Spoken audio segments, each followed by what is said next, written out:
foi dito. This call is now being recorded. Então, pronto. Então, como eu estava falando na aula passada, a gente viu sobre funções, passagem de argumentos de funções locais, alinhadas e privadas. Eu adicionei mais um tópico aqui, antes de falar de recursividade, de sobrescritas de funções, que eu tinha falado para vocês que a gente ia discutir, né? Quase que eu esqueço. E adicionei também de precedência de operadores e funções, né?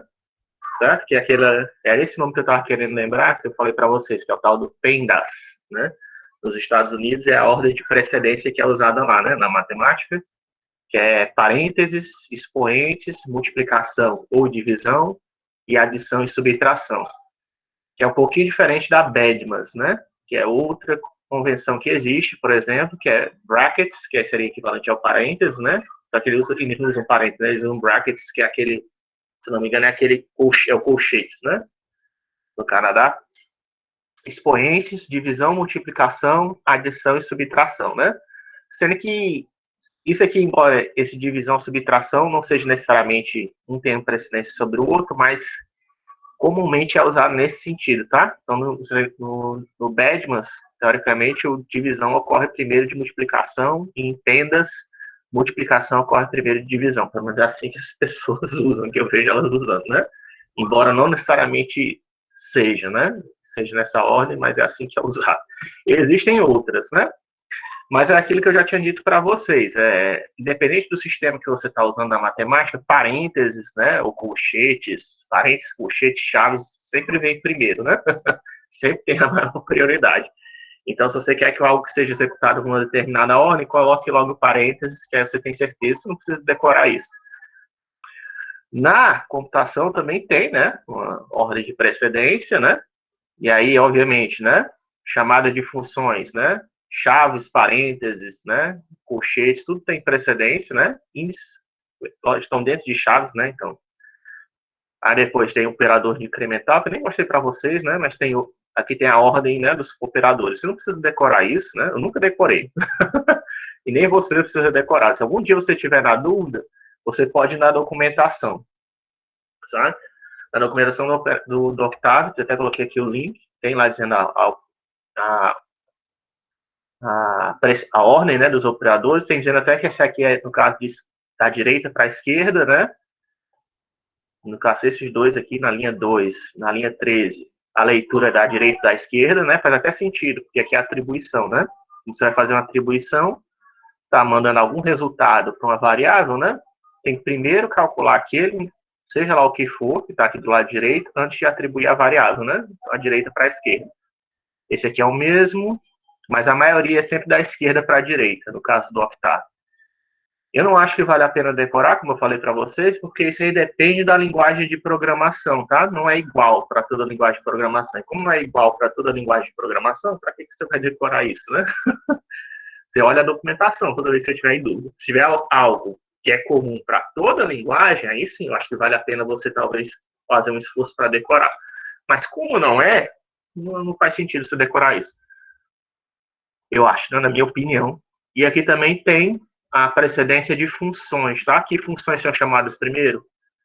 Subfunções são chamadas primeiro, ó, que estão justamente são as funções locais, ou subfunções são chamadas primeiro. Depois as funções privadas são as segundas que são chamadas em termos de precedência. Construtor de classe e método de classe é só quando for fazer orientação a objeto, que a gente não vai ver aqui, mas teoricamente a gente tem o construtor tem precedência do método de classe. O construtor é o método que constrói uma classe, né? Funções de linha de comando, né? Tem precedência sobre funções carregadas automaticamente, que a gente não vai ver, mas funções de linha de comando são aquelas que são executadas lá no Octave, né? Que são as funções anônimas ou simbólicas, que a gente já viu. Aí as funções que existem no PEF vem em seguida, e por último, a que tem menos prioridade é a função built-in, tá? A última que tem mais, em termos de funções, né, que tem menos prioridade é aquelas built-in que são direto do Octave, tá? E aqui também você pode ver na documentação isso, você não precisa decorar, tá? Mas eu adicionei aqui de qualquer jeito, tá? Quem tiver traduzindo, né, no português, não sei se todo mundo sabe inglês, enfim, traduzi para o português, coloquei aqui, fui lá, né, copiei, Ctrl+C, Ctrl+V, coloquei aqui e traduzi. E antes de falar de recursividade, eu queria falar sobre sobrescrita de funções, né, para vocês. Sobrescrita de funções até mexe, por isso eu estava falando sobre a precedência, porque mexe, né, um pouquinho, tem a ver com um pouquinho de precedência sobre a escrita de funções. Então, sobrescrever uma função, né, para que isso serve, né? Isso serve para você permitir que diferentes tipos de dados, né, sobre a escrita de funções, né, serve para que diferentes tipos de dados sejam tratados de uma forma diferente, né? Porque nós temos vários tipos de dados, né? Simbólico, double, inteiro, texto, né? E de repente você tem uma função que você quer que, dependendo do tipo de dado que ela recebe, ela dê um retorno diferente, né? E aí você poderia fazer uma função cheia de if, né, dentro dela, mas não é isso que as pessoas fazem, né? Porque o if ele tem um custo, né? Ele tem um custo de execução, o if. Ele dependendo do que você está querendo fazer, o if ele tem um custo de execução. Você chamar o if, aliás, como tudo que você realiza no programa, tem um custo, um tempo de execução, né? E aí, se pudesse ter um jeito de você não precisar ficar fazendo ifs, né, para ver qual é o tipo de dado que o cara está passando, do mesmo jeito que a gente fez para contar quantos parâmetros de entrada uma função está recebendo, você também pode fazer um if para ver que tipos de dados estão sendo passados para a função. Só que em vez de fazer esse if, as pessoas desenvolveram essa técnica de sobrescrita, né? Aí, o que você faz? Você usa aquela mesma ideia que a gente acabou de ver das funções privadas, né? Você cria uma pasta, só que o nome da pasta, né? Em vez de ser sobrescrita, sobre alguma coisa desse tipo, né? Não sei como é em inglês, sobrescrita, maquinador. Depois eu talvez coloque quando eu lembrar. Você cria uma pasta com o nome arroba, certo? Que é aquele que referencia ponteiro, e o tipo de dado, né? Por exemplo, arroba char, certo? E aí você coloca uma cópia da função dentro de um documento de texto para cada comportamento que você queira diferente de acordo com o tipo de dado, certo? Dentro dessa pasta, né? Se eu quero que uma função haja de maneira diferente quando está concatenando inteiros e texto, né? Mas receba o mesmo nome. Tem uma função com o mesmo nome que lida com inteiros e textos. Eu crio uma função, sei lá, concatena, coloco essa função concatena.m dentro da pasta @char e também crio outra função concatena m.m na pasta @uint64, por exemplo. Ou então um int 8, um int 16, dependendo do tipo de dado que você está querendo fazer, certo? E aí você também ainda pode criar uma terceira versão, que aí não vai estar dentro de pasta nenhuma, só concatena.m, que aí para qualquer outro tipo de dado vai ser chamado ela, certo? Que é o que a gente fez até agora. Quando a gente não especifica o tipo, né? Quais os tipos de entrada que você quer, colocando dentro dessa pasta arroba um tipo de dado, você está dizendo que aquela função serve para qualquer tipo de dado, certo? Vai ser todo mundo vai receber o mesmo comportamento, que foi o que a gente fez até agora. Todas as funções .m que a gente criou até agora servem, teoricamente, né, deveriam ser capazes de tratar todo tipo de dados, né? Não é isso que acontece na prática, né? Aliás, no Octave até acontece, porque o Octave, o MATLAB, eles tentam sempre tratar quase todo tipo de dados, eles conseguem tratar, e quando não conseguem, mas quando não conseguem, dá um erro, né? Por exemplo, né? Queria pegar um exemplo aqui para vocês. Por que isso é importante, né? Qual é a praticidade disso? Por exemplo, existe essa função aqui, deg to hard, que é degrees to radians, se eu não me engano. A tradução disso aqui é degrees, se estiver errado em inglês, to radians. Só um parênteses aqui, antes de a gente começar, que na hora que eu falei do produto exterior, eu fiz uma correçãozinha, tá? Aqui o A e B são vetores do tipo unitário e a saída é um bivetor 3D, tá? Eu falei que aqui era um trivetor, né? Mas a saída era um trivetor, mas na verdade é um bivetor 3D. Só correção de nomenclatura, o cálculo tá certo, tá? Fechando parênteses, voltando. Então aqui no degree to radius, né? É uma função do MATLAB, do Octave, que converte qualquer número de graus para radianos, tá? Aí, por exemplo, eu passo o número 3, que isso aqui por default é double, né, que a gente já sabe. Ele converte, né, 3 graus, converte para 5.0,05, né, 0,05 radianos, né. E aqui está 10 a menos 2, né. Então, 1, 2, certo? 0,05 radianos, né, 3 graus. Só que se eu tentar passar um inteiro, né, o índice 64.3, o que acontece? Dá erro, ó. Dag to rad, ele diz que dag, né, a passagem para converter de graus para radianos, tem que ser uma classe tem que ser um tipo de ponto flutuante, ou seja, tem que usar double ou single, né, e não trabalha com índice 64. Mas que chato, né, eu quero trabalhar com índice 64, de repente eu estou fazendo um algoritmo lá, que precisa fazer essa conversão de graus para radianos, só que está mexendo com inteiros, né? Ou então está mexendo com o tipo simbólico, né? Que o simbólico dá o cálculo exato, né? Também vai dar o mesmo erro, tá? Se você colocar aqui simbólico, e dag to rad não é feito para lidar com simbólico. Aí o que eu faço? Eu posso justamente agora fazer sobrescrita de funções, tá? Eu posso criar, por exemplo, na pasta tradicional, eu crio uma função aqui em português para facilitar a nossa vida, né? Graus para radianos, .m, né? Chamo ela de graus para radianos, né? O mesmo nome do arquivo. E dentro dela eu estou chamando dag to rad, tá? Quer dizer o quê? Que se ela souber ali, o que isso está dizendo para mim? Se aquela função souber, se dag to rad, né? Souber como lidar com o tipo de x, né? A variável x é a variável de entrada, ele vai chamar dag to rad de forma tradicional, certo? Então, como se eu estivesse herdando todo o comportamento de dag to rad, né? Ou seja, graus para radianos por dentro chama dag to rad, quer dizer que o comportamento de graus para rad da função grau para radianos vai ser igual ao dag to rad. Por enquanto eu não fiz nada, não fiz sobrescrito, tá? Isso aqui, basicamente, tudo que eu fiz foi renomear a função, porque se você quiser fazer também, né? Alguma função do Octave se achar muito complexo, você pode renomear desse jeito. Ó. É um jeito de renomear a função, né? Certo? Grau para radianos vai chamar dag to rad, né? A mesma entrada vira qualquer entrada vira saída. Você pode até usar vargin, né? Aqui vargout do mesmo jeito. E aí você estaria renomeando a função, né? Aqui já está renomeando a função, né? Tá só mudando o nome dela. Aí para fazer só que aí não ganhou comportamento novo, né? Certo? Mas só para mostrar que continua dando o mesmo resultado, né? Graus para radiano de 3, continua dando 0,05, alguma coisa, né? Radianos. Aí o que eu faço agora? Quero tratar inteiros, né? 64, que não tem tratamento a função. Então, eu crio uma pasta mkdir, @uint64, né?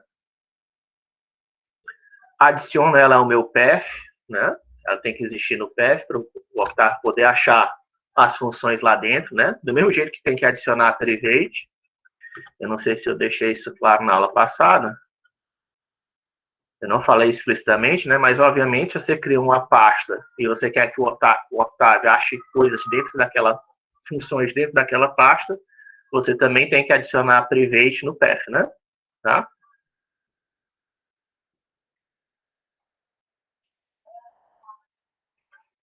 Então, a pasta private no path, do mesmo jeito eu adicionei a pasta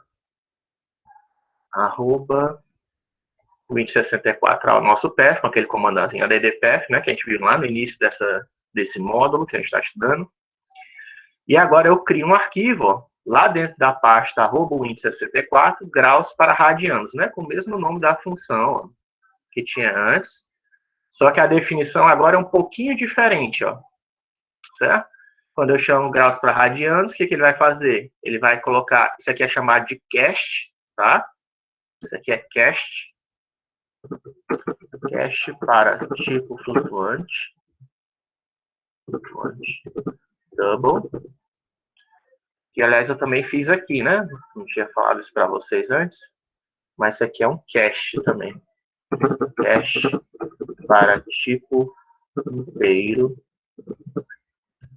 64. Quando você coloca o tipo de um dado, tá? Desse jeito aqui, com parênteses, né? Abrindo e fechando e colocando um dado, isso aqui não é uma função, tá? Que eu estou chamando. Isso aqui ninguém perguntou isso, né? Mas isso aqui é um tipo de dado. Isso aqui é o jeito de fazer um cache no Octave. No C é diferente. No C a gente faz assim, por exemplo. Para fazer cache. Certo? Isso aqui seria o cache. Tá? Mas não sei por que no Octave eles acharam melhor fazer assim. Né? Esse aqui é o correto do... Esse aqui é o jeito de fazer cache no Octave. Cache quer dizer que eu estou fazendo uma conversão de forma indireta, né?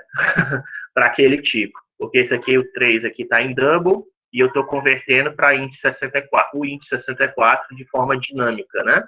Nem sempre é possível fazer isso, tá? Depende do tipo de dado. Mas nesse caso aqui, né, o Octave permite fazer, tá? Ponto flutuante para inteiro.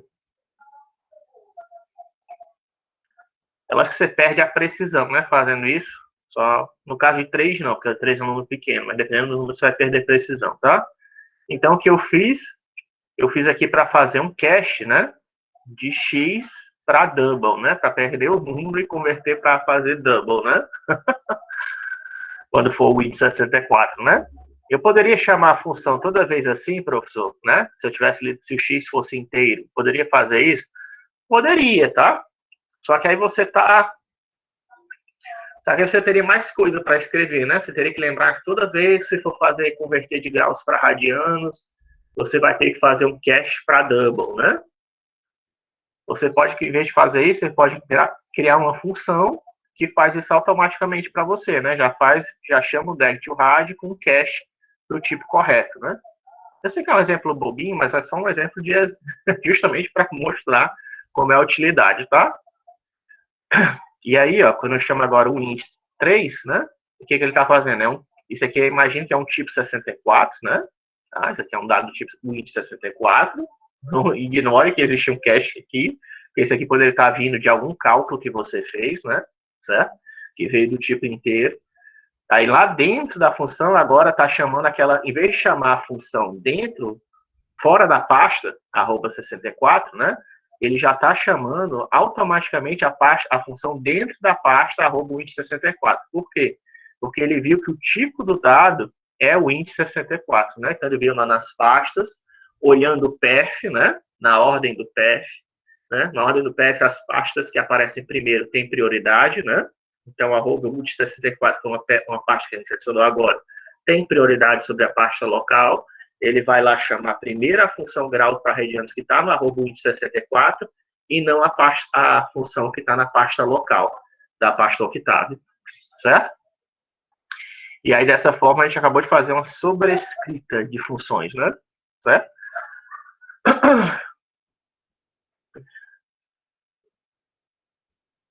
E ela continua com o mesmo comportamento, tá? Se a gente chamar lá agora normal, graus para radianos, né? De 5, ele continua funcionando, tá? Não perdeu o comportamento padrão dela, não. Mas agora, ó, aquele que antes estava dando erro, ó, agora funciona e agora funciona para os dois tipos, tá? Tanto para int 64 como para double, conversão de graus para radianos agora já faz, sem problema, né? Deixa eu colocar aqui 5, né, para ficar. Tá? Igual o resultado, né, ó. Certo? Só que aí, como eu falei, eu quero também lidar com números simbólicos, né? Então, o que eu faço? Crio uma pasta @sim, né, ó. @sim. Adiciono ao path, que o sim é o tipo simbólico, né? E agora eu vou fazer um cálculo um pouquinho diferente, né? Para não ficar tão bobinho. É a conversão de graus para radianos, né? Em vez de chamar agora aquela função que eu sei que ela não consegue trabalhar com... Que essa função aqui, a DEG2RAD, que eu usei até agora, não consegue trabalhar com tipos simbólicos, né? O que eu faço? Eu faço na mão, então. Quando for tipo simbólico, eu continuo chamando ainda a mesma função, graus para radianos, que eu coloquei dentro da pasta @sim, graus para radiano.m. Só que agora o cálculo vai ser como? Vai ser x vezes sim de π dividido por 180, né? Certo? Para converter para radianos, que vai me tornar uma fração em π, né? Tá? Que eu imagino que é melhor, né? Que é o cálculo exato, né? se eu quiser o valor exato, né, eu multiplico por 100 π sobre 180, né, em vez de usar aquela função dag to rad, né. E agora, quando eu chamar sim3, né, ó, ele vai fazer o quê? Está lá no path, ele vai chamar primeiro a função simbólica, né,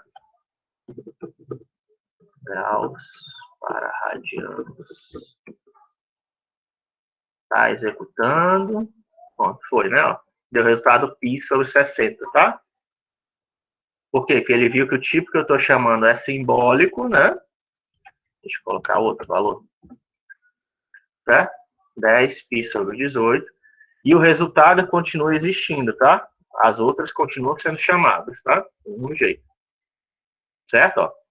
Veja que ele aqui, nesse caso, quando eu coloquei 10, ele não está chamando essa função daqui, tá? Porque se ela estivesse chamando, o que ia acontecer? Ia acontecer de 10 vezes sim, né? Π sobre 18, o resultado ia ser simbólico, tá vendo? Certo? Eu fiz o cálculo errado? 10 vezes π sobre 18, tá certo. Π sobre 180, né? Então, aqui que eu coloquei errado. Né? Então, veja, se eu pego um número de flutuante e multiplico com um simbólico, o resultado dá simbólico, tá? Então, quando eu fiz aqui grau para radianos 10, a função que ele está chamando é aquela função que não está dentro de pasta nenhuma, certo? Ele segue a ordem do PF, ele segue a ordem do PF, mas ele só chama que arroba a função grau para radianos, que dá dentro da função arroba sim, se o tipo de entrada for simbólico. Se o tipo de entrada não for simbólico, ele não vai chamar essa função aqui que está dentro dessa pasta. A mesma coisa, a função grau para radianos, que está dentro da pasta arroba o índice 64, só é chamada se o argumento for do tipo arroba o índice 64. Isso é um mecanismo que existe no Octave, no MATLAB, para permitir você fazer sobrescrita de função, tá? E aí, se a gente for lá na pasta Octave, né, na nossa, ó, tá vendo? Tem lá a pasta arroba por sim, e tem o grau para radianos lá dentro. E tem a pasta arroba o índice 64, né, ó, que tem lá a função grau para radianos que está dentro. E dentro da pasta Octave, também tem a função grau para radianos, tá vendo? Ou seja, isso aqui é a função que é chamada, se eu colocar qualquer dado, char, cell, né, struct, qualquer coisa que eu usar, ele vai chamar por default qualquer tipo que não existe uma pasta para ele específico, vai chamar graus para radianos, né? Se a entrada de grau para radianos for do tipo simbólico, ele vai chamar a função que está dentro dessa pasta, arroba sim. E se for do tipo inteira 64, vai chamar o que está dentro dessa pasta, né? Arroba o índice 64.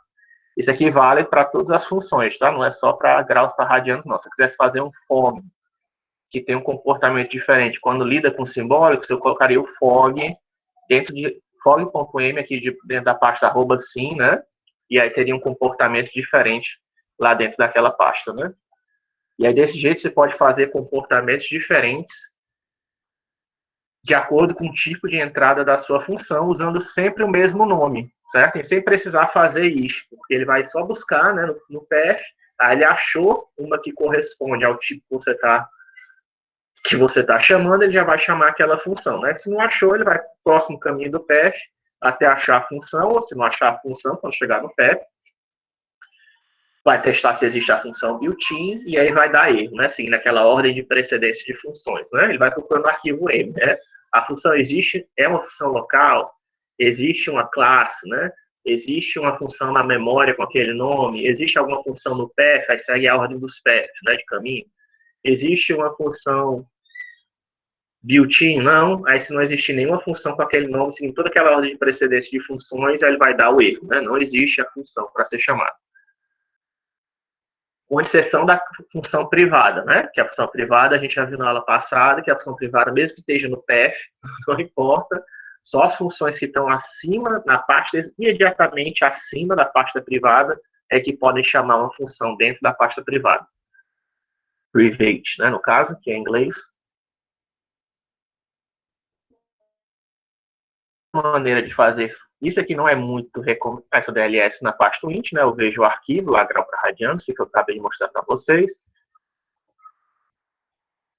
Mas, como vocês a gente viu lá na precedência, né? As funções built-in são as últimas que aparecem, né? E aí, mesmo que não, tanto as funções built-ins como as funções do Octave, no path, elas não estão as primeiras que aparecem lá naquele add path, né, que a gente usa no Octave. O que eu estou querendo dizer é isso? Que as funções declaradas localmente têm precedência sobre as funções do Octave, tanto aqui existe no arquivo M, como existe no formato de built-in, tá? Então, por exemplo, existe uma função que o Octave implementa chamada ls, né, que lista os arquivos num diretório. Mas eu acho a ls muito chata, né? Vamos dizer, eu não gosto da ls, né? Não quero usar a ls para listar os arquivos num diretório. Eu posso sobrescrever a função também, sabendo que devido à ordem de precedência de funções, eu consigo sobrescrever a ls criando um arquivo ls.m. Já posso até listar aqui, tá? Eu até já usei isso em outros locais, né? Aqui mesmo eu já usei, nem precisava disso aqui, não. Aqui mesmo eu já usei, né? ls, tá vendo? ls@win64 para listar os arquivos da pasta win64, né? Certo? Esse aqui é uma função padrão do Octave, vocês podem até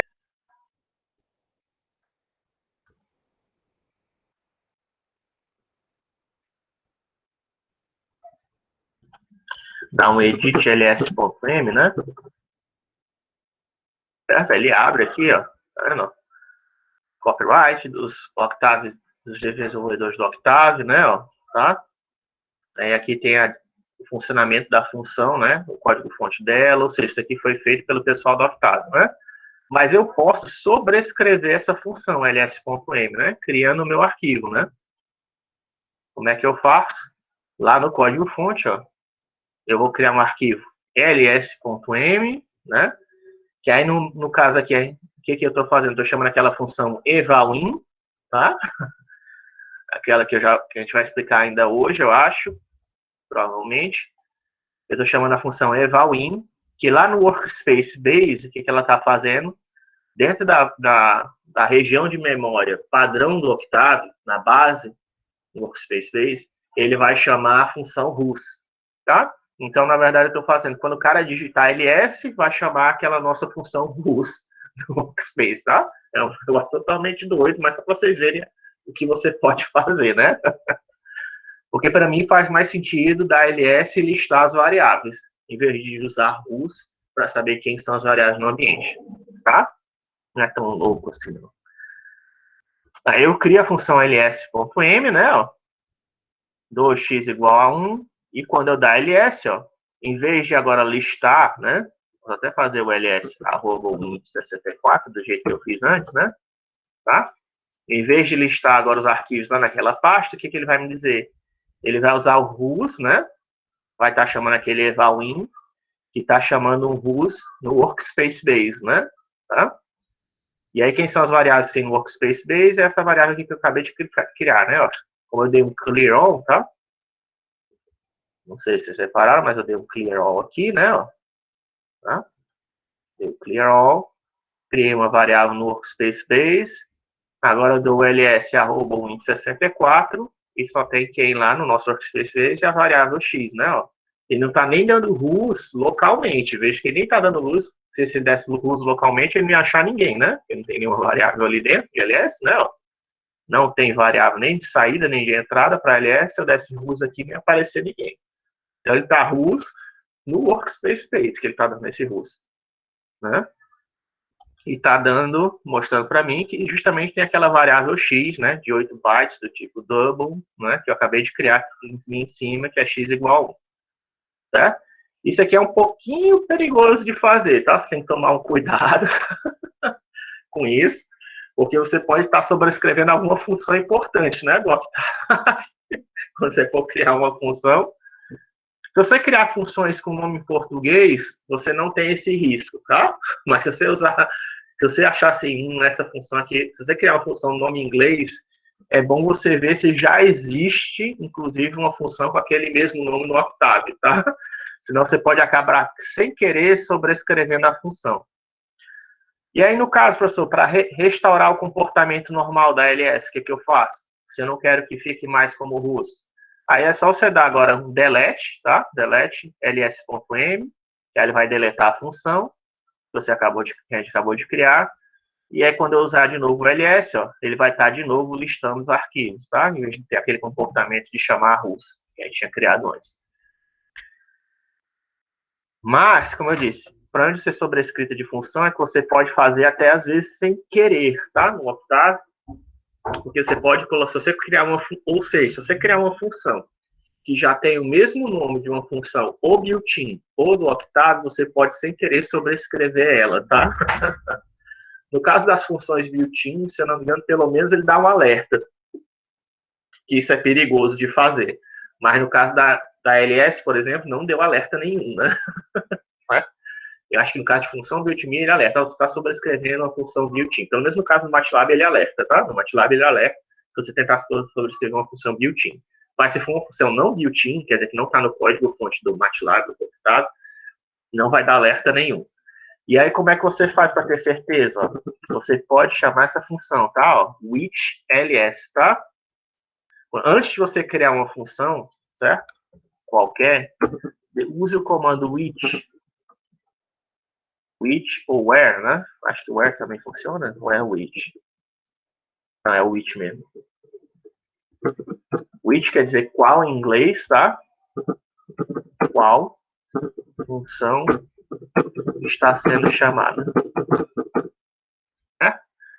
Porque se você tiver várias funções com o nome de ls, aí você vai ter certeza qual é o arquivo que ele está chamando, né? Eu acabei de mostrar que você pode ter arquivos de funções com o mesmo nome em diferentes pastas, e você mesmo pode criar sem querer uma função do tipo ls.m que sobrescreve uma função que já existia no Octave, né? Por isso que é importante esse assunto.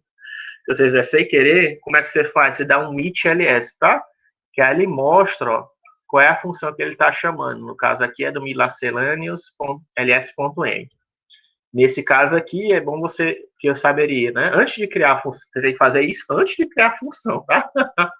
E aí eu sei que já existe essa função ls para eu não criar uma função com o mesmo nome, né? E aí se você der, sei lá, which abobrinha, né?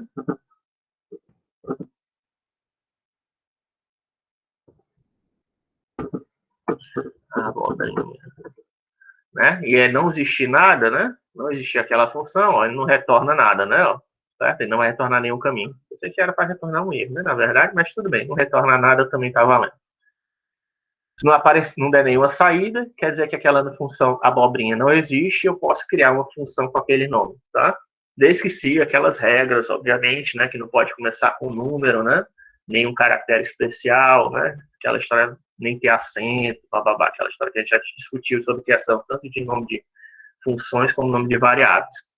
Eu evitaria, tá? Criar funções com nome em inglês. Principalmente a gente, né? Que é brasileiro, a gente criar o nome das suas funções em português, que aí você não vai ter que se preocupar com isso, com problema de sobrescrita. A não ser que você mesmo queira fazer sobrescrita de alguma função sua, né? Como eu fiz no caso lá de graus para radianos, né? Se você quiser, você cria uma função sua grau para radianos, faz a sobrescrita dela usando as pastas, cria uma função privada, né? Mas você está fazendo coisa sua, né? A única vantagem, né, de a gente não falar em uma das vantagens, né, de a gente não falar inglês, desde que você use nome de funções em português, você não vai ter perigo de estar sobrescrevendo nenhuma função do Octave, certo? Que é muito comum, tá? Isso acontecer no MATLAB, o cara sobrescreve uma função do MATLAB e aí acaba perdendo um comportamento, né? E aí ele aparece depois lá no fórum reclamando porque a função dele não está dando certo, né? A função dele não está dando certo porque ele sobrescreveu sem querer a função dele com outra, né? Dele.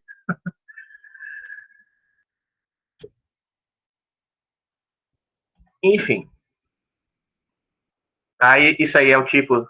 Então é assim que se faz sobrescrita de funções. Do mesmo jeito que funções privadas é através de pastas que a gente faz isso. E agora, recursividade, né? E é aquela mesma história. Quando você está criando uma pasta, né, você está criando, então, uma região de memória exclusiva para aquela função, né? Do mesmo jeito que você pode ter variáveis, do mesmo jeito que a gente pode ter, se achou isso confuso, né? É só pensar que do mesmo jeito que eu posso ter várias variáveis com o mesmo nome em diferentes escopos, eu também posso ter funções com o mesmo nome em diferentes pastas, né? Não faz diferença nenhuma, né? Mesmo que todas as funções nas pastas tenham o mesmo nome, isso não afeta, né, os arquivos. Só não pode ter, você não pode ter dois arquivos com o mesmo nome na mesma pasta, mas em pastas diferentes ou em regiões de memória diferentes, você pode ter, né, sem problema nenhum. E é assim que a gente faz com sobrescrita de funções, né?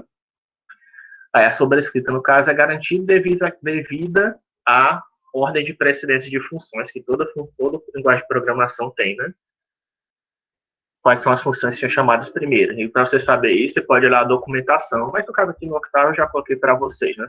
Mas se for usar outra linguagem que não Octave, né? Máxima, MATLAB, seja lá qual for que você for usar no futuro, você teria que olhar, né, na documentação. A recursividade, né? Recursividade é quando você chama uma função, é um outro tipo de função. Isso aí que eu falei, a gente acabou de ver, são funções sobrescritas. E agora, recursividade são funções que chamam a si mesmas, tá? Um exemplo clássico, né, é o acrônimo GNU. Vocês já ouviram falar do GNU, né? Existe o GNU Linux, né? GNU Octave, que é o Octave também é feito pelo pessoal da GNU, se eu não me engano. O nome completo do Octave é até isso, né? É GNU Octave, né? Não é só Octave, porque é feito pelo pessoal da GNU, né? Que fizeram justamente uma cópia open source do Unix, né? Quando o Unix, o primeiro sistema operacional, foi criado, um dos primeiros sistemas operacionais, não vou dizer que é o primeiro, porque não sei se existiu outros, né? Que ninguém nunca chegou a saber. Mas, enfim, o Unix foi o que foi o primeiro a usar em termos de larga escala, né? Por empresas, era o Unix, e ele era fechado, né? Tinha um código-fonte fechado, ninguém podia mexer nele, etc. Só que aí o pessoal da GNU, né? Eles pegaram e criaram uma versão open source desse na realidade, não do sistema operacional, das ferramentas do GNU, né? Do Unix, perdão.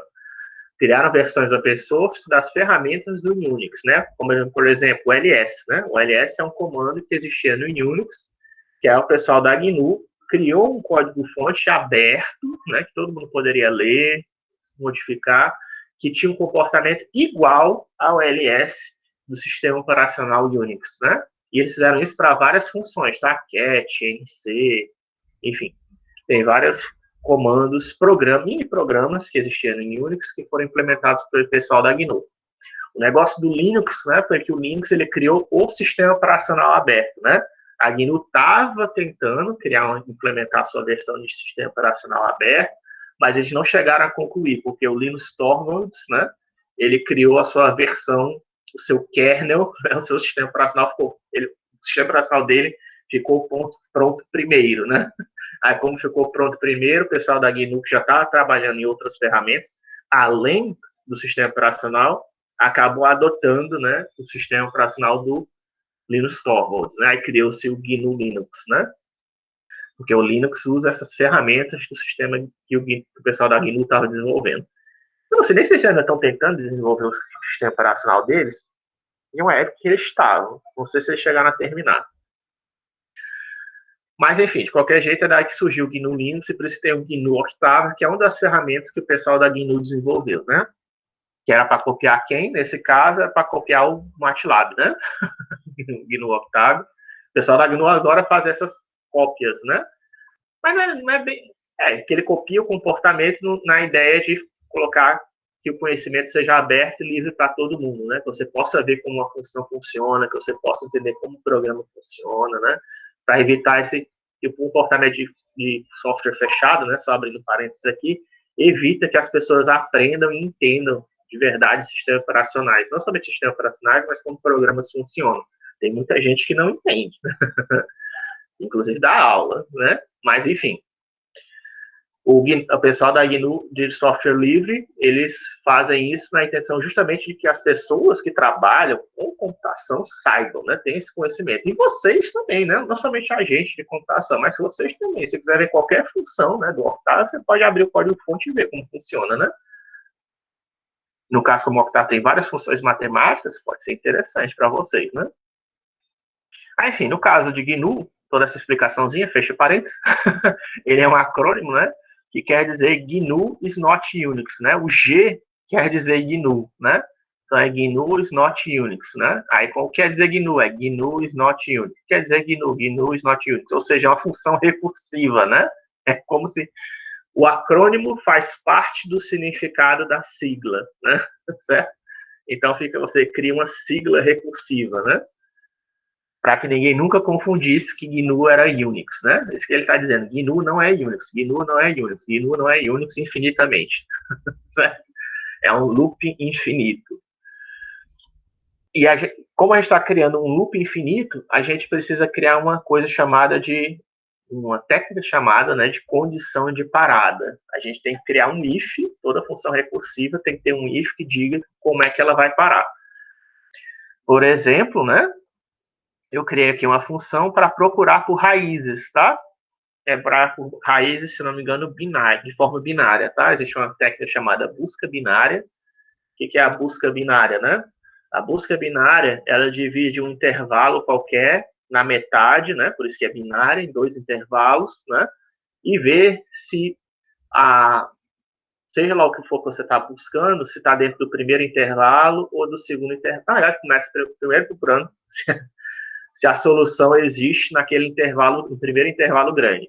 Se a solução, se você quer estar dentro estiver naquele intervalo, ele já achar, né, de cara, para algum chute, né, na posição do meio, o chute dele é sempre no meio, né? Se estiver exatamente na posição do meio, ele nem divide, né? Ele já para aí. Mas se não estiver no meio, o que ele faz? Ele divide em 2 intervalos, usando o meio como referência, e agora faz a busca de novo nesses 2 intervalos, né? Olhando quem agora, olhando o meio do primeiro, a metade do primeiro intervalo e a metade do segundo intervalo. Se a solução estiver na metade do primeiro intervalo, ele parou. Se não tiver, ele divide em 2 de novo e vai procurar nesses 2 novos intervalos, né? E ele vai fazendo isso até chegar tem que chegar num critério de parada, né? Porque ele poderia, como escala real, né? Se não for real, se for uma escala finita, né? Se for números finitos, inteiros, vai ter um fim, né? Obviamente, vai chegar na unidade, aí parou, né? Mas se for numa escala real, isso aí pode ser feito infinitamente, né? Ficar sempre dividindo em 2 intervalos nunca vai parar, né? Então, para vocês poderem ter um intervalo de parada, como eu estou fazendo um intervalo real, a gente tem que colocar algum critério, né? Que critério é esse? O meu caso do critério de parada que eu usei é quando é um limite de iterações, né? No máximo, que eu coloquei aqui um K menor do que 10. Quando K for maior ou igual a 10, né? Se tiver 10 iterações ou mais, ele para, né? Não faz mais, ele encerra a recursão, certo? Então, o que eu estou fazendo aqui nessa função encontra raiz, ó? Ele recebe uma função qualquer, tá? Como entrada, um intervalo, e esse casinho aqui é uma variável de controle que o usuário não precisa chamar, tá? Tanto que quando eu coloco que o NRGIN, né? O número de argumentos de entrada, né? F, aqui tem 3, né? Quando for menor do que 3, o que ele faz? Ele coloca que K igual a 0, certo? Eu sempre vou chamar só 2, né? Vou chamar só com 2, tem que colocar a função e qual intervalo que você quer procurar na função por raízes, né? Podia até ter colocado no intervalo padrão, né? O correto, mas eu não coloquei. Coloquei só o K padrão, que é 0, né? Sempre vai ser 0 o valor dele. Aí o que eu faço, justamente, eu pego a metade do intervalo, que é a média, né? O min intervalo. Ele vai pegar os 2 elementos da lista do intervalo e fazer a média. Ver se o valor no meio, né? É menor do que 1 elevado a 10 elevado a menos 10. Quer dizer que é bem próximo de 0, né? O valor absoluto de f meio é menor do que 1, né? 10 elevado a 10 menos 10. Eu não sei se eu já falei isso para vocês, mas se não falei, estou falando agora. Que é muito, você não compara raiz quando é igual a 0, né?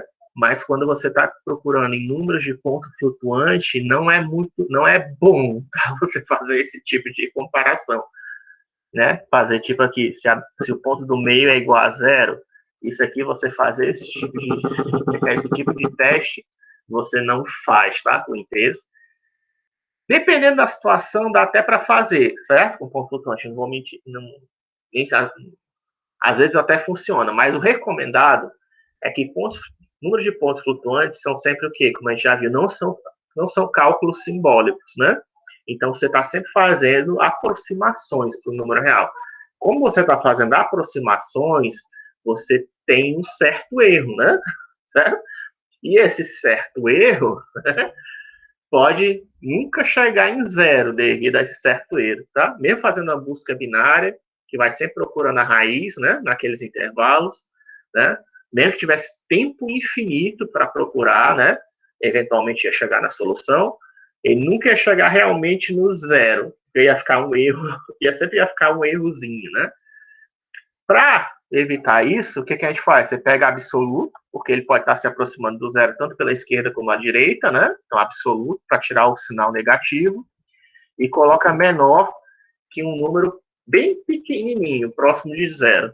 No caso aqui, se você estiver usando double, né? Double é 15 dígitos, eu podia até colocar menos, tá? Precisão, podia colocar uma precisão menor, né? Tipo, maior, né? No caso. E o de 1 é 10 elevado a menos 15 ou menos 14, se você quiser, tá? Só que eu fiquei com medo que ficasse muito lento, muito lento o computador, o cálculo, né? Eu deixei menos 10 que deu certo. Mas você pode testar, tá? Colocar menor, também pode colocar maior se você quiser, só que aí tem um errozinho, né? Às vezes ele pega no meio, ele pega exato, tá? Se der sorte de aquele cara do meio que ele tá pegando foi exatamente a raiz, né? Ótimo, ele já para, acho que ele acha zero, zero é menor que 1 é menos 10, né? E ele vai achar o zero, tá? Só que ele pode achar alguma coisa próximo de zero, em vez de achar o zero. E aí você tem que lidar esse caso, você querendo ou não, porque pode ter erro, né? A não ser que você use simbólico, né? Se você quer realmente o valor quando é zero, então use cálculo simbólico. E aí tenha paciência, né? Porque pode ser que o computador demore um bocado para achar. Enfim, aí se não for, se não estiver no meio, o que ele faz? Ele faz aquilo que eu tinha dito para vocês, né? Ele vê se o primeiro número do intervalo, né, vezes o meio é menor do que zero, né, porque se for menor do que zero, quer dizer que tem uma raiz, né, o valor da função no início do intervalo e o valor da função no meio, né, certo? Se existe, devia ter feito isso primeiro, né, eu nem fiz para ver se estava se existia no intervalo, que aí poderia parar mais cedo, né, se tivesse feito isso, mas enfim. Você pegando o valor da função do meio vezes o valor da função no início do intervalo e multiplicando, né? Se ele estiver cortando, né, o eixo x, vai ser negativo, né? Então, quer dizer que tem uma raiz lá, uma raiz inteira, né? E aí ele achou, quer dizer que ele tem que entrar, né, naquele intervalo, né? Tem que fazer, vai pegar e vai dividir e vai entrar, vai procurar, vai fazer em contra-raiz dentro do intervalo que começa pelo intervalo 1 e vai até o meio, né? Que a gente já calculou. E ele vai dividir isso em 2, em 2, em 2 e 2. E se não der certo, né? Ele vai fazer agora para quem? Vai fazer a partir do meio, função do meio, vezes o final do intervalo, vai ver se for menor do que zero, ele vai procurar também do segundo intervalo, né? Porque pode ser que não tenha raiz quando divide em 2, né? E pode ser que na primeira metade não exista raiz, então ele vai para a segunda metade, né? Certo? Mas ele testa sempre as duas metades. Onde é que tem raiz? Pode ser que os dois lados tenham raiz, né? Também. Se tiver uma função que tenha mais de duas raízes, né? Pode ser também que esses dois. E ele vai procurar nos dois lados, tá? A princípio. Sendo que aí, no caso, né? Se ele não achou nenhuma raiz nem de um lado nem do outro, o que ele faz? Pode também acontecer, né? Porque não necessariamente a gente pegou. Pode ser até que tenha o corte, né? Mas imagina a parábola, né? Que está cortando, a gente pegou dois valores, só que como está pegando um intervalo muito grande, pegou em duas pontas da parábola que o valor da função era positivo, né? Então deu que não encontrou nenhuma raiz, né? Então, mas aí não quer dizer que não tem raiz, quer dizer só que eu peguei um intervalo muito grande, né? Então divide em 2, né?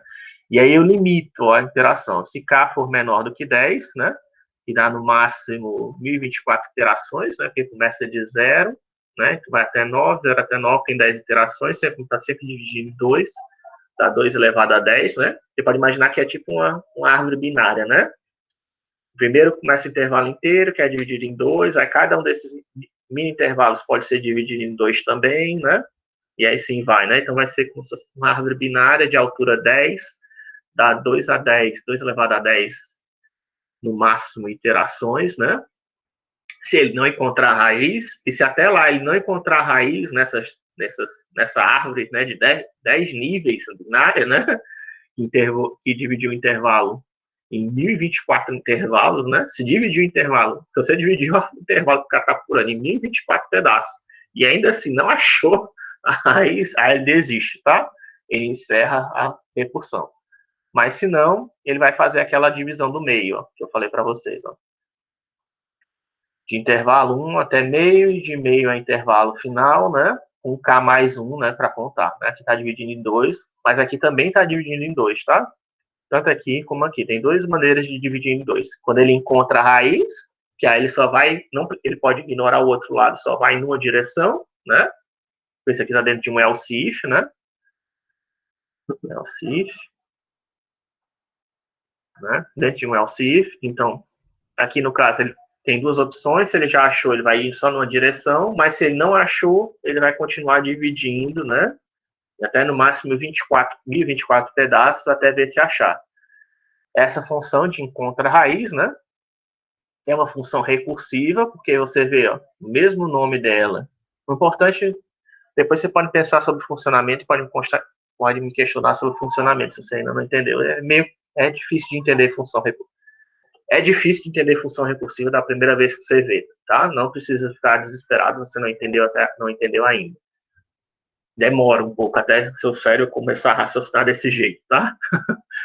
Mas, independente disso, o que eu quero que você entenda é só que ela tem, que é uma função recursiva, né? Para quando você ver.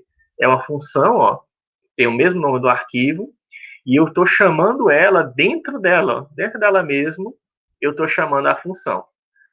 Se eu não tivesse esses caras daqui, esses critérios de parada, esse aqui é um critério de parada, que eu achei a raiz, né? Achei a raiz. É um critério de parada. Achei a raiz. Aqui é outro critério de parada.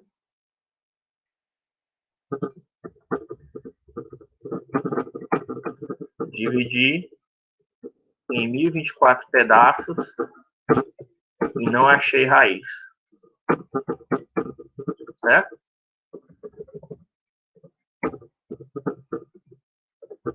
Tem mais algum critério de parada? Tem não. São esses dois, né? Ou seja, numa função recursiva, tem que existir esses critérios de parada, tá? E tem que existir um critério de parada, tanto no caso quando eu acho a raiz, ou se eu não achar a raiz, tá? Se qualquer um desses dois estivesse faltando, esses dois casos de achar e não achar a raiz, eu poderia ficar repetindo a função eternamente, até lotar a memória do meu computador, ou então até o final dos tempos, enquanto existir energia elétrica, certo? Então, o perigoso de você usar funções recursivas é isso, tá? É que você entra num loop infinito, a não ser que você use critérios de parada, que são aqueles quando é que o meu algoritmo para. Quando ele encontrar uma raiz, né? Que aí ele vai entrar dentro desse if daqui e vai retornar R, né? Que é a variável de saída. Ó.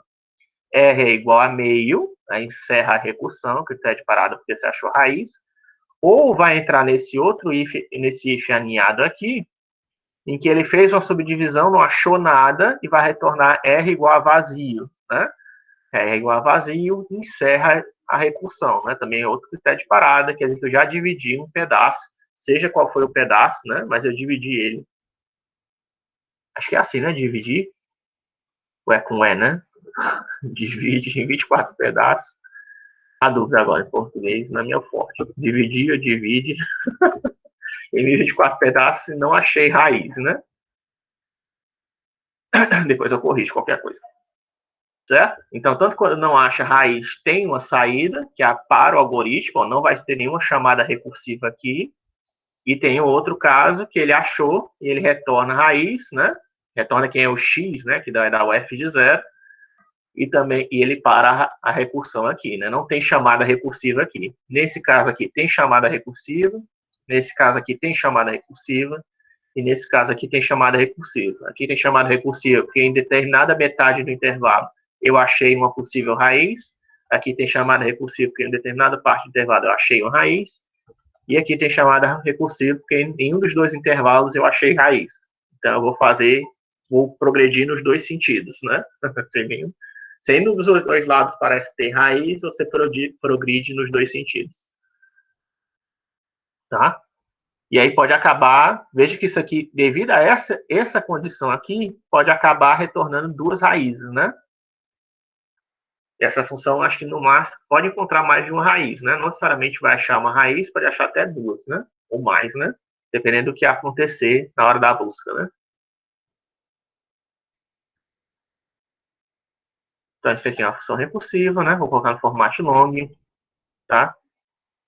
Sintaxe erro. Deu sintaxe erro, por quê? Porque eu escrevi else if errado, né? Else if tem que estar tudo junto. É porque tem linguagens que o else if é separado e tem linguagens que o else if é junto, tá? Eu fico sempre na dúvida.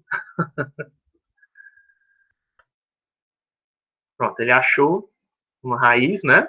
Obviamente, no caso aqui, x ao quadrado, né? x0, né? Não tem nem graça. X ao quadrado está justamente em zero, né? A raiz. Mas veja que ele achou o valor exato, né? E quando x é igual a zero, f é igual a zero. Eu criei aqui na função x ao quadrado entre menos 1 e 1. Mas não necessariamente, tá? Que encontra a raiz, nesse caso aqui, eu estou passando a função anônima, cosseno de x, no intervalo de 4 a menos 4. E aí ele também acha a raiz, né? Ó, que está em π, né? Metade π sobre 2, né? Que é 90 graus. Cosseno de 90 graus é zero, né? Certo? Até coloquei outros testes aí, foi um teste aqui de uma função talvez um pouquinho mais avançada, só para ter certeza, né? X ao quadrado, arroba menos π mais 5, arroba vezes x mais 5 vezes π. Aí ele achou justamente uma das raízes, né? Porque a raiz aqui é π e 5, né? São as duas raízes desse polinômio ao quadrado. Ele achou π, né? Achou uma das raízes, tá? No intervalo de 2 a 4, ó. Só para ter certeza, né? Não vai achar 5, né? Aqui é um polinômio que tem duas raízes, π e 5. Né? Não vai achar 5, eu quero ver se ele consegue achar a raiz, vai achar π. Ele conseguiu. Ó. Ou achou algo próximo de π, né? Se não é π, foi algo próximo de π. É algo próximo de π, tá vendo? Não é π, mas já é bastante próximo de π, né? De acordo com aquele nosso critério de parada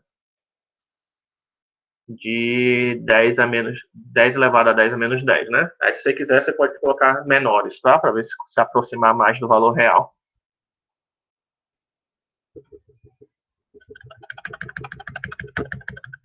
Certo? Então, isso é a chamada recursiva. Você não precisa saber implementar isso. Seu trabalho não precisa ter funções recursivas.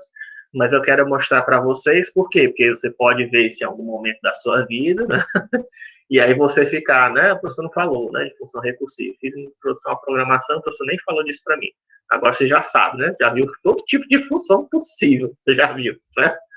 A gente já viu todo tipo de função possível nesse curso. Funções simbólicas, funções anônimas, funções locais, funções aninhadas, funções privadas, sobrescrita de funções e funções recursivas. Todo tipo de função imaginável, ou quase todos, se tiver algum que eu falhei, desculpe, mas enfim, a gente tentou ver o máximo de tipo de funções possível. Né? Você não precisa usar todos eles, certo? Você pode usar o mais, pode usar só aquela do trabalho mesmo que eu pedi, né? Máxima simbólica ou anônima, que você achar mais fácil, dentro de uma função comum, certo? Mas só para você saber que existem outras, né? Aí agora a gente vai falar sobre alguns recursos, né? Ainda sobre funções, que você pode fazer, né? Que eu estava falando, que a gente pode apagar funções na memória, né? Toda vez que a gente chama uma função, ela não fica, vai para a memória, né? Ela fica lá carregada na memória e tem, quando você usa clear functions, ela apaga, né? A função da memória. Mas existe um recurso do Octave e do MATLAB que permite que você trave uma função da memória, tá? Você prenda ela na memória para não apagar de jeito nenhum, certo? Por quê? Porque de repente você não quer que a função seja apagada. Porque o normal é aquilo, né, que eu falei para vocês. Ele carrega a função, executa e tira da memória. Isso é o normal. O funcionamento normal é esse. É lógico que pode ser, às vezes, que demore, né, para tirar a função da memória, né, por algum motivo, né? De repente o Octave está fazendo algumas outras operações, né? Ou ele acha que você ainda pode chamar aquela função para alguma coisa. enfim, ele pode deixar a função, se ele está num script, né, que ele sabe que vai ter que chamar aquela função mais de uma vez, de repente ele pode guardar na memória, mas não é garantia, né? E você carregar essa função, ficar carregando o arquivo, demora. Por quê? Porque carregar a função do arquivo tem que acessar o disco rígido, né? Que é a memória permanente, não é mais na RAM que a gente está. Se a função não está na RAM, o Octave vai ter que ir no disco rígido para poder pegar o arquivo .m e carregar na memória. Esse procedimento de ir no arquivo do disco rígido para carregar e trazer para a memória demora, né? Não é uma das operações mais lentas que tem. Transferência de dados, né? Você já sabe, provavelmente, até baixando coisas da internet, né? Quando vocês estão fazendo download de algum filme, sei lá o quê, ou de algum livro, né? Seja o que for que você está baixando na internet, demora, né? Certo? Então, transferência de arquivos entre regiões de memória, até memórias remotas que estão em outros computadores, demora. E às vezes a gente não. Se eu sei que tem uma função que de repente eu acho muito útil, que eu vou usar no futuro, eu não quero que o Octave tire da memória, para não perder tempo, né? Certo? Toda vez que eu quero carregar ela. Então existe o comando chamado mlock, tá? Que é memory lock. Você pode executar dentro de uma função de maneira que ela não seja removida da memória, tá? Ela fica travada na memória. Você deixa uma chavezinha cadeada e diz, ó, não apague. Não tire essa função da memória de jeito nenhum. É lógico, se você fechar o Octave, né? Aí, se você fechar o Octave, aquela região de memória que está disponível para o Octave para as funções vai se perder, né? Então, a função, o mlock não é tão poderoso, né? Ao ponto de mandar o sistema operacional ficar com a função na memória, tá? Se o Octave, se você fechar o Octave, você vai perder a função. Mas se você tiver com o Octave aberto, funcionando normal, né, e tiver usado o mlock dentro da sua função, ela não vai se apagar da memória de jeito nenhum, tá? Enquanto você tiver com o Octave aberto, ou então no caso aqui, no meu caso com o Jupyter, ele vai continuar na memória, tá? Então, no caso aqui, eu criei aquela nossa velha função conta, né? Tem a variável persistente i, certo? Só que é igualzinho a mesma função que a gente já usou antes, nesse mesmo arquivo aqui, lá em variáveis persistentes, lá em cima, né? É a mesma função que eu usei lá em cima, em variáveis persistentes. Estou usando ela de novo aqui, só que eu estou usando o comando mlock, tá? Acho que pode certo até fazer assim, né? Que aí fica uma função que vai travar, certo? A função conta na memória. Ela não vai ser apagada na memória de jeito nenhum. Então, por exemplo, se eu chamo conta, né? Da primeira vez, ele vai ser conta zero, tem a variável persistente lá i, né? Que ainda não recebeu nenhum valor. Aí agora eu vou chamar 10 vezes a função conta dentro de um for, né? For i igual a 1 a 10, chamar 10 vezes a função conta. Certo? Aí foi 1, 2, 3, 4, 5, 6, 7, 8, 9, 10. A gente não tem que chamar daquele jeito. Eu dou clear conta, coisa que eu já tinha feito antes, né? Do mesmo jeito como se fosse para apagar variáveis persistentes, não era assim que a gente fazia, né? Só que aí quando eu chamo conta de novo, ó, ué, não zerou, né? Ó, continuou de 11, né? Eu fiz aqui até 10, ó. Clear conta, não apagou. Vou dar clear functions, então. Vou dar clear functions. Conta, ué, continuou. Tá vendo? Ou seja, o memory lock, ele travou a função na memória, não tirou da função da memória de jeito nenhum, tá? Não importa se você dá clear functions, clear o nome da função, ela continua na memória. É desse jeito que a gente pode lidar, impedir que determinadas memórias, que determinadas variáveis persistentes sejam apagadas, né? Porque quando você dá um clear functions, né? Você vai apagar todas as funções que estão na memória.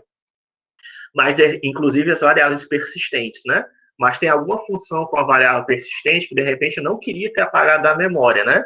E eu também não queria digitar o nome de cada função, uma por uma, né? Que eu queria para apagar, né? Só as variáveis persistentes que eu queria. Clear functions é muito útil, né? Clear functions apaga todas as funções, todas as variáveis persistentes que estão na memória, com exceção, né? Agora vamos fazer uma correção do que aquilo eu já tinha dito para vocês. O clear functions, ele apaga todas as funções que estão na memória, todas as variáveis persistentes, com exceção daquelas que você tiver usado memory lock, né? Se você tiver usado memory lock, né? Que aí eu estou chamando explicitamente para o sistema operacional não apagar aquela função de jeito nenhum, inclusive as suas variáveis persistentes, ela vai continuar na memória, tá? E aí, se eu quiser apagar, professor, agora a função, como é que eu faço?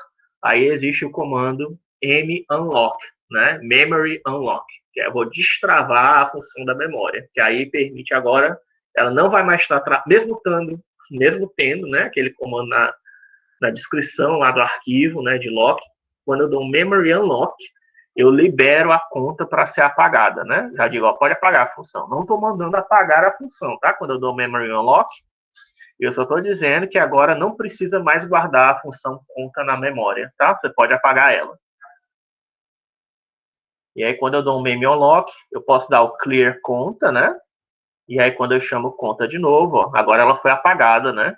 Certo? Eu dei o memory unlock, clear conta. E aí, quando eu chamo conta de novo, em vez de continuar para 13, 14, sei lá como é que tá a contagem, ele voltou, zerou a função de novo, né? Ele foi lá no arquivo, né? Ou seja, ele foi lá no arquivo, carregou a função do arquivo, do disco rígido para a memória RAM, certo? É difícil você ter que fazer isso, tá? De mlock, mlock, eu mesmo praticamente é difícil usar isso, mas é difícil eu usar, né? Professor Rafael usar. Tem gente que usa bastante, né? Então eu estou mostrando para vocês, para vocês verem aquele lock e unlock no código de alguém, você saber para que o cara está usando aquilo, né? Certo? Aí tem outros métodos que eu falei, além desses que a gente já viu, de compartilhamento de dados entre função, né? Quando você está usando função recursiva, né? Só um parênteses, você está recompartilhando dados, né? É lógico que como você está usando a função que você está usando, você está chamando a própria função, né? A função, as chamadas recursivas podem ver, né? As variáveis do pai, né? Certo? Podem ter acesso, estão no escopo do pai, né? E o pai, por sua vez, tem acesso ao escopo das filhas, né? No caso de função recursiva. E na sobrescrita de função, cada uma só tem acesso à sua região de memória, né? Certo? Porque você vai chamar, tem vários arquivos .m, todos com o mesmo nome, dependendo do tipo de dado de entrada, você vai ser chamado, né? Só o workspace daquele, só o workspace relacionado àquele tipo de entrada vai ser chamado para a memória RAM, né? Ou seja, aquele código-fonte que a gente chamou para sim, né? Só para tipos simbólicos, aquele escopo, né, não é visível para nenhum outro das outras funções de graus para radianos, de inteiro, nem para o cálculo normal, né, genérico, certo? Eles são escopos exclusivos, né, locais, né, diferentes chamam. E só um deles vai ser chamado de acordo com aquela ordem de precedência de funções, né? Eles não têm como compartilhar dados entre si, mas a função deles não é isso, né? Sobre a escrita de função não é compartilhar dados, né? É você chamar diferentes pedaços de memória, né?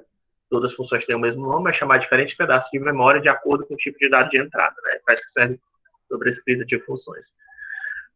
Aí, além disso, tem outros recursos para compartilhar, que eu falei que é aqueles comandos eval_in e assign_in, né? É até bom ter colocado aqui, embora não tenha colocado, que vai em o primeiro é para atribuição de variáveis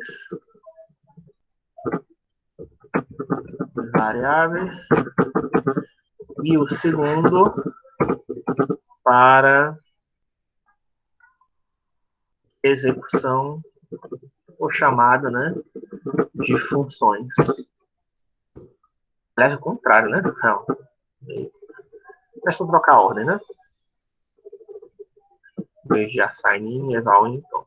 Quero que você reescrever nada. Certo? Ou seja, o assigning é para você atribuir uma variável no escopo de outra pessoa e eval_in é para você chamar uma função no workspace de outra pessoa, tá? É para isso que existem esses dois escopos, né?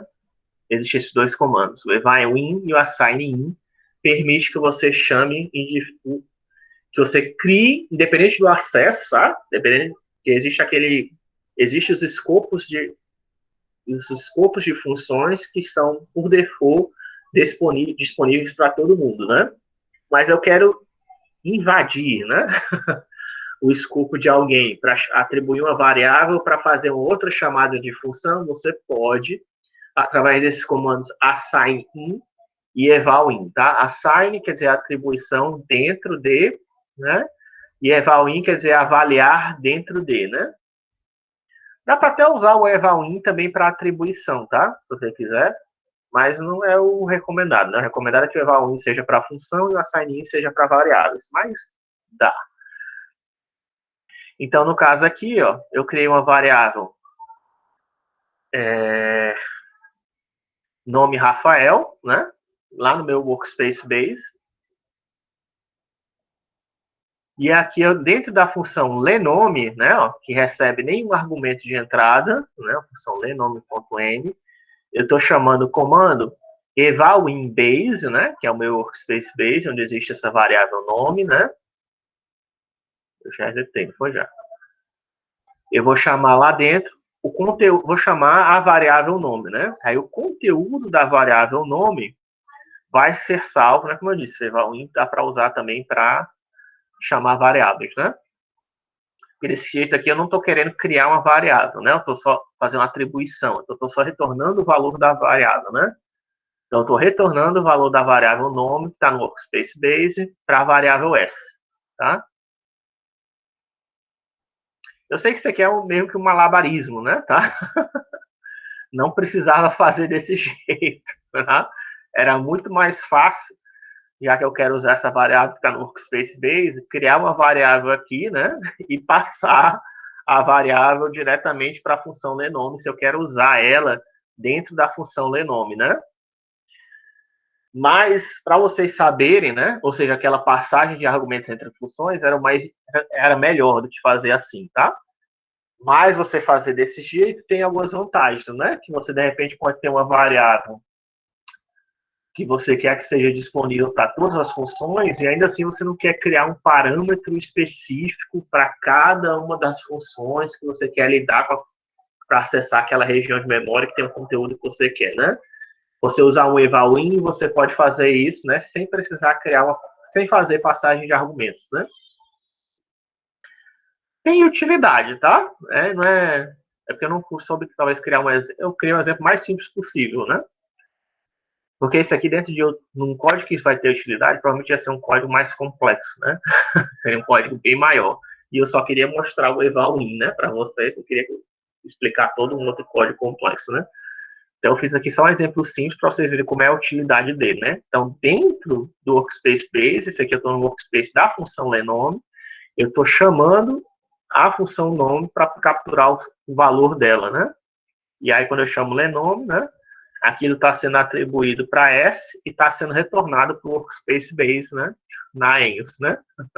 Ou seja, a variável viajou entre os workspaces, né? Foi criado no workspace base, aí foi para o workspace da função sem passagem de parâmetros e retornou para o workspace base, né?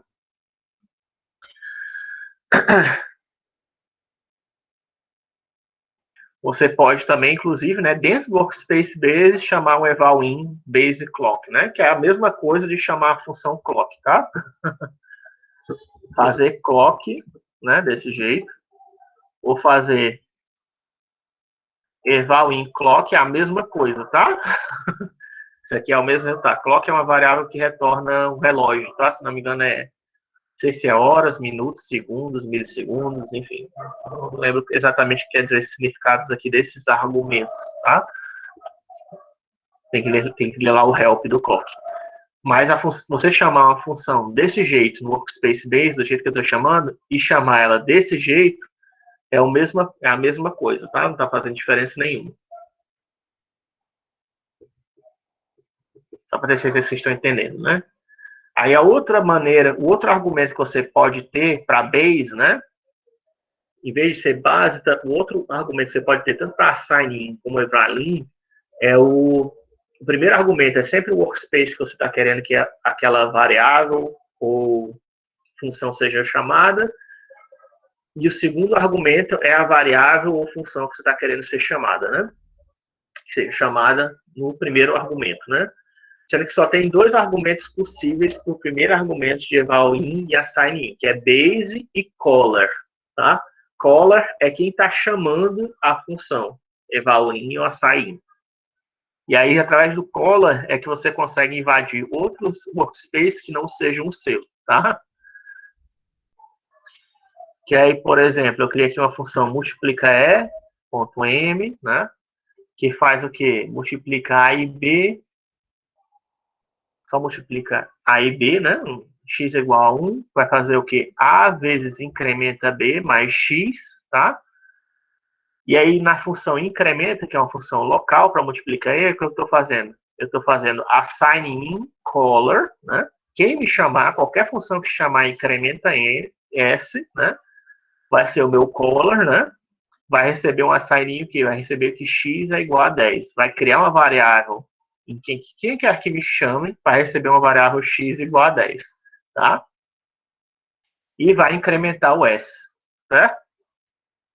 Que é o que eu quero fazer, né? Incrementa s, né? Essa incrementa s, tá só incrementando o s, só que como comportamento secundário, né? Em quem me chamar, né? Eu estou fazendo o quê?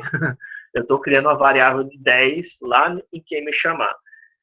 Isso daqui, tá, não é uma coisa exclusiva do Octave, tá? Existem outras linguagens de programação. Por isso que é importante você tomar cuidado, principalmente com o JavaScript, né? O ActiveScript da Microsoft, principalmente, que ele tem alguns recursos desse tipo, tá? Que quando você entra na página, ele chama alguma função para ser executada do seu computador, tá? Elas têm vários hoje em dia, né, a maioria dos navegadores de internet tem proteções contra isso, né? Até permite você bloquear o JavaScript, né? Por causa desse tipo de coisa, ou bloquear algum tipo de script na página web, tá? Por causa desse tipo de coisa. E você pode chamar que alguma função seja executada no computador do cara, né? Que está acessando a página. Principalmente aqueles. Isso é muito comum quando o cara está querendo aqueles instaladores, né, que você entra em algum site, aí o cara instala uma barra de propaganda, né, no seu navegador, ou então a gente começa a fazer vários pop-ups, né, ele instala algum spyware, né, isso é muito usado para spyware. E eu vejo isso tanto para acho que o cara faz tanto em JavaScript como em ActiveScript, que ActiveScript é a versão do JavaScript para da Microsoft, tá? Por isso que é bom, né, vocês colocar, quem não tem ainda, né, você tem talvez pensar em instalar um bloqueador de JavaScript, né? Ou então usar, né? O próprio, acho que não somente o Brave, mas o Firefox e o Chrome, ele tem bloqueador de JavaScript, né? Você só permitir que esses scripts de página web só sejam executados em páginas que você confia, tá? Cuidado com páginas que você não confia, que você não, né? Sei lá, o Observador, né? Uma página assim que você nunca ouviu na vida, que não é todo mundo que conhece, né? É perigoso, né? Por causa desse tipo de coisa. Veja que aqui essa função aqui, teoricamente, era só para incrementar o valor de S, né? Mas além de incrementar o valor de S, ela está fazendo outra coisa, né? Ela está criando uma variável 10 lá na região de memória que chamou ela, né? Certo? No caller, né? Mas também, isso aqui é o assign_in, né? Mas também podia usar um eval_in, né? Podia capturar, de repente, dados de cartão de crédito. Podia, de repente, o quê? Instalar alguma coisa no seu computador, né? É lógico que o assign_in e o eval_in não foram criados com esse objetivo, tá? Não foi para isso que eles foram criados. Eles têm utilidade, tá? Mas eles têm essas outras utilidades não legítimas, né? Que algumas pessoas utilizam, né? E não é só o Octave nem o MATLAB que tem isso, né? Então é bom você levantar aí uma pulguinha atrás da orelha de vocês, né? Por exemplo, aqui, 2 vezes 3, o que era para fazer, né? Multiplicar 2 vezes 3, né? Era para pegar 2 vezes 3, 6, né? Mais 1, 7, né? Na verdade, né? Como 3 seria incrementado, né? Daria 4, então 2 vezes 4, 8, mais 1, 9, né? É isso mesmo? 2 vezes 3, 2 vezes 4, 8, mais 1, 9, né? Que é o 3 vira 4, né? Certo. Só que aí eu estou fazendo o assign x igual a 10, né? Que é aquela variável que já existe lá no quem está me chamando, né? Já existia um x igual a 1, que era um bias dessa multiplicação, né? Por algum motivo. Só que aí eu modifiquei, né? O caller, que é esse cache. O cache todo navegador ele tem um cache que é tipo uma região de memória, né? Uma pasta, certo? É uma pasta que o Firefox, o Chrome, o Internet Explorer ele tem para fazer com que o carregamento de sites seja mais rápido, né? Porque para carregar um site, seja ele qual for, o site ele pode ter o quê? Pode ter vídeo, pode ter som, pode ter imagem, né? Além de ter texto. Texto é rápido, tá? De carregar, mas quando um site me perguntar aqui o que é cache, né? Do navegador, no chat. E aí esse cache é o quê? Uma pasta que todo site tem, todo navegador tem, que ele salva esses dados do site que de repente você vai usar outra vez quando entrar naquele site, né? Desde que o site não seja atualizado, né? E ele de repente tem um vídeo, uma imagem, um som, um texto, que aí quando você entrar, ele já fica salvo no seu cache, se você tiver o cache para fazer isso, né? Você também pode desativar o cache se você quiser. Mas se tiver o cache, mas não é bom desativar, tá? É bom deixar ativo. Porque aí ele vai deixar aquilo salvo, porque quando você entrar de novo no site, ele vai ver se no cache, na pasta reservada para aquele site no seu computador, se já tem alguma informação salva lá. Se tiver, ele vai tentar usar essa informação primeiro, né? E vai carregar o site mais rapidamente. Se não tiver cache, ele vai ter sempre estar carregando do zero o site, né? Aí, tipo, entrar no YouTube pode ficar extremamente lento por causa disso, né? Certo? Mas se você tiver um cachezinho reservado para o YouTube, porque tem certas coisas que não mudam, né? Tipo o layout dele, alguns scripts que o YouTube usa, né? Que mais que o CSS que ele usa, tem alguns arquivos que é lógico que os vídeos em exibição estão sempre mudando, né? Ali no YouTube, na página inicial, mas tem alguns elementos do YouTube que nunca mudam, né? A sua foto de profile, né? A não ser que você mude explicitamente, né? Aí o seu cache vai ser atualizado. É por isso que às vezes você tem que limpar o cache, porque tem algumas coisas que às vezes são salvas no cache que não era para ter salvo no cache, né? Que às vezes você quer entrar no site, o site foi atualizado, só que o seu cache não foi atualizado, né, ainda. Aí você fica entrando numa versão antiga do site por causa disso, tá? Porque no seu computador já tem alguma informação salva do site e o seu computador dá preferência àquela informação que você já salvou do site do que ter acessado de novo o site para pegar a informação. É lógico que tem certas partes do site que são chamadas dinâmicas, né? Essas partes dinâmicas estão sempre sendo carregadas, elas nunca são salvas no cache. Mas as partes não dinâmicas, elas são sempre salvas no cache para poupar tempo de carregamento do site, tá? É para isso que existe o cache. Só que você tem que tomar cuidado, né? Porque, né, às vezes você pode estar acessando uma versão antiga do site sem querer, né? Sim. E aí, como é que você faz? Aí tem alguns comandos, né? Acho que é Ctrl R. Dependendo do navegador, tem alguns comandos desse reload, né? Esse reload aqui tem um. Não sei se apertando Ctrl, não vou fazer isso agora não, mas acho que dependendo do navegador, se apertar Ctrl e apertar reload ou F5, aí você força que o seu navegador não use o cache, né? Que ele carregue de novo o site do zero. Todo navegador tem isso, tá? Ele pode. O comportamento default ele é usar o cache.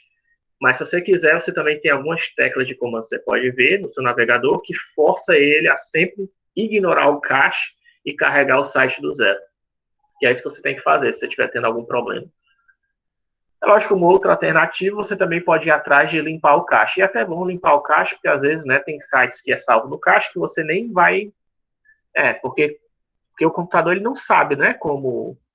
O que é bom e o que não é bom, né? O que você quer salvar ou não. O que sites você vai visitar com frequência e que sites você não vai visitar com frequência, né? Então, deixa eu ver aqui no Chrome. Eu acho que no Chrome, mais ferramentas. Aqui, limpar dados de navegação, ó, no caso.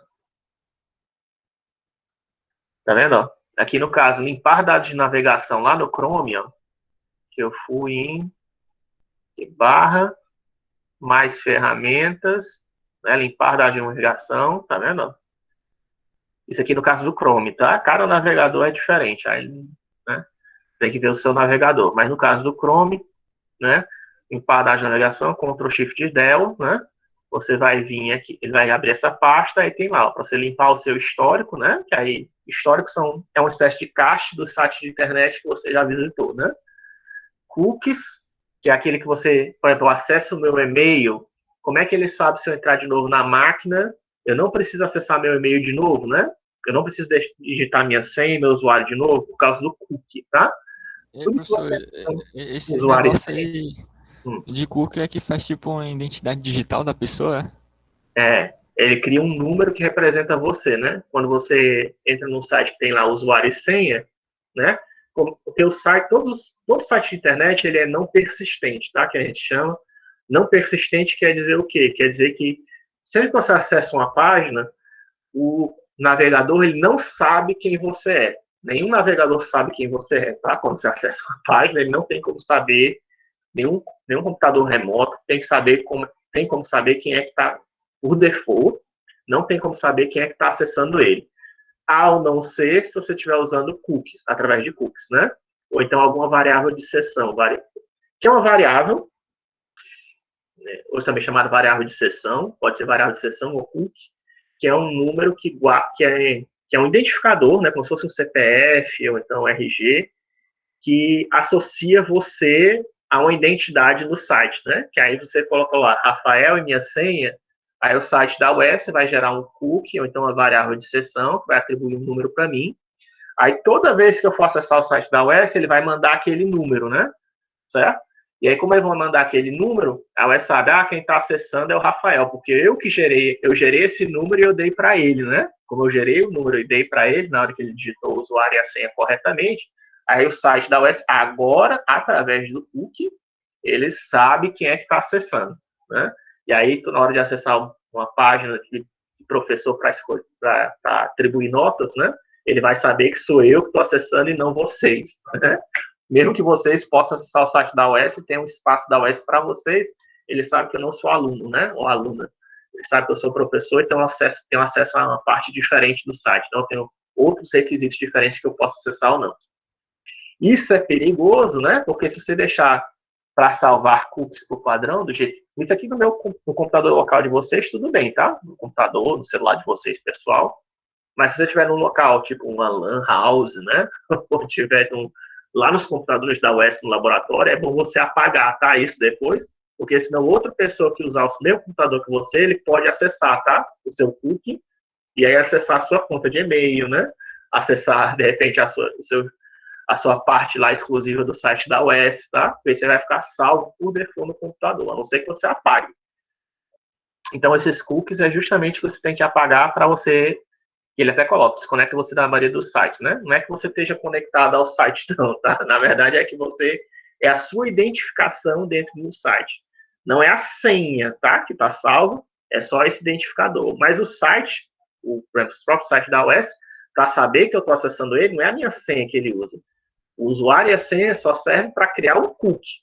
Depois, toda outra interação que eu for fazer com o site da UES vai ser através do cookie que ela vai me identificar, que sou eu que está acessando. E aí tem até maneiras de roubar esse cookie, né? Tem algumas pessoas fazem, né? Se alguém estiver na mesma rede que eu, né? E eu estou acessando o site da UES, dá para tentar roubar o cookie, né? Na hora que ele está sendo transmitido. Enfim, mas isso aí é outra história. E é aqui aqueles arquivos do site que eu estava falando para vocês, né? Que quando você acessa um site qualquer, fica salvo no cache, é aqui, né? Imagens e arquivos armazenados no cache, né? Em geral é imagem que salva, mas também pode ser vídeo, imagem, texto, tudo que não seja dinâmico no site vai ficar salvo no cache. E aí você pode apagar, né? Tudinho, ó, o histórico, os cookies e o cache. Eu recomendo para vocês, toda vez que vocês usarem um site, usarem um navegador, se você não estiver em casa, ou não estiver usando um dispositivo eletrônico qualquer que não seja seu, né? Você está usando o celular de outra pessoa, né? Está usando o computador de outra pessoa, está no LAN house, está no computador da UES, né? Terminou de usar, vai lá em limpar dados de navegação e apaga tudo, tá? para você evitar, não somente, não é só questão de privacidade, não, tá? É para evitar justamente que alguém use o seu cookie, né? Use as suas identidades que você usou lá, as suas senhas, para acessar um site fingindo ser você, né? Certo? Se você acessou o Twitter, alguém pode acessar o seu Twitter, né? E postar coisas como se fosse você, né? Certo? Tudo bem? Deu para entender essa parte de caixa? É um pouquinho extra aula, né? Aí, sim. Aí aqui no caso aquela história que eu estava falando, né? A Crementra chamou a sign-in, a x igual a 10. E aí, nesse caso, o que vai acontecer? Dá certo, é isso mesmo. Ó. Que aí, como eu estou fazendo esse assign-in, o que vai acontecer? O x, em vez de ser 1, que era para dar 9, né? O resultado, deu 18. Por quê? Porque eu modifiquei a variável em quem estava me chamando, né? Eu invadi o workspace do pai, né? Do meu pai, aqui do mesmo arquivo. Aqui eu não estou fazendo uma invasão, tá? Porque, enfim, porque a função local poderia, né, acessar a memória do pai, principalmente transformando isso aqui numa função aninhada. Se eu fizesse mesmo, né? Não precisava nem usar a sign-in. Eu poderia colocar aqui, transformar numa função aninhada e poderia acessar esse mesmo valor, do mesmo jeito. Mas, enfim, aí aqui eu estou acessando a memória do pai e estou fazendo uma modificação, né? Dizendo que x é igual a 10. Aí o que vai acontecer? Vai acontecer que em vez de ser 2 vezes 3 mais 1, né? Incrementando o b, ou seja, vai ser 2 vezes 3 mais 1, que daria 2 vezes 4 mais 1, 9. Acontece que dá 2 vezes 3 mais 1 mais 10, né? Então, 2 vezes 3 mais 1 mais 10 dá 18, né? Certo? Eu invadi a memória do pai e modifiquei uma função, uma variável dele. Deu 18. Vou passar isso aqui para vocês, vocês podem ver, né? Aí dei um RUS, eu não sei para que eu dei RUS.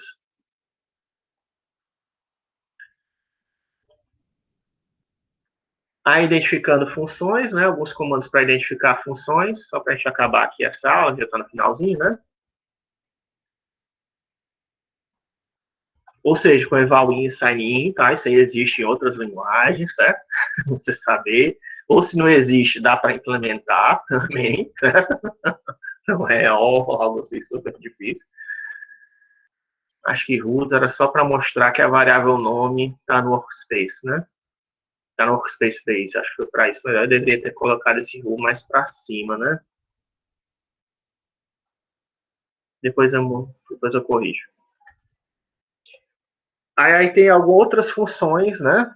Alguns outros comandos que são interessantes quando você estiver lidando com funções de uso genérico. Aquele which conta, né? Que eu falei para vocês. Como você pode ter várias funções, vários arquivos M, né? Com o mesmo nome em diferentes pastas, né? Para você saber qual é a função que eu estou chamando. Aí você usa o comando which, tá? Que eu já falei para vocês hoje, mas só repetindo. Que aí ele me diz quando eu chamar a função conta aqui nesse ambiente do Jupyter, ele vai estar chamando a função conta desse diretório, que está no octave.m. Se em algum momento eu tiver dúvida, né? Qual é a função que eu estou chamando. O comando watch, que você pode saber quais são as funções que tem no determinado diretório, certo? Aí ele vai achar aquelas funções todas que a gente já criou aqui, até agora no curso, tá? Criar palavra, encontra raiz, fog, né? Série harmônicos, né? São programação geométrica, tá tudo aqui, que a gente já criou. Palíndromos, né? Então, watch, né? Além do who, né? Que vocês já aprenderam, who e whos, né? Mostra as variáveis de ambiente, né? As variáveis que existem naquele escopo de... Não necessariamente as variáveis de ambiente, mas as variáveis que existem dentro daquele escopo, né? De memória. What mostra que é o que em inglês, tá? What quer dizer o que, vou traduzir aqui, o que. Who e whos quer dizer quem, né? What quer dizer o quê? Que mostra quais são as funções que existem naquela pasta, tá? As funções .m, né, que existe naquela pasta. Which te diz qual é a função que está sendo chamada no seu ambiente de trabalho, no seu escopo de memória, né? Dentro daquele escopo de memória, existe aquela função, né? Onde é que ela está, da onde é que ela está sendo chamada? Which, tá? Which, watch. Aí também existe a função existe, né? Se você quer saber só se existe, né? Para não obter o diretório, também existe comando exist em inglês, que aí verifica se o arquivo .m existe, né? Se um arquivo, mas não precisava ser um arquivo de função, podia ser um arquivo qualquer, tá? pkglist, eu coloquei aqui, é só para mostrar, eu não sei o que eu coloquei, é só para listar quais são os pacotes que tem instalado no seu Octave, né? Porque tem algumas funções que dependem de pacotes, né? Que só existem em determinados pacotes, né? Acho que foi por causa disso. Tem algumas funções que dependem que determinados pacotes estejam carregados na memória. Como é que eu sei que um determinado pacote está carregado na memória? Você listando pkglist, usando esse comando pkglist, ele mostra todos os pacotes que estão instalados no Octave, no seu Madonna, tá? E ele coloca um asterisco do lado daqueles que estão carregados na memória, né? Por exemplo, ó, Symbolic, que a gente usou hoje, ele está carregado na memória, então tem um asteriscozinho, tá? Tem a versão dele, se você quiser dar upgrade, né? De repente lançou uma versão nova do pacote Symbolic, mas ele estando aqui com asterisco, quer dizer que ele está carregado na memória. Vejo que o pacote de strings, né, que lida com texto, ele não está carregado na memória. Se eu quisesse usar alguma...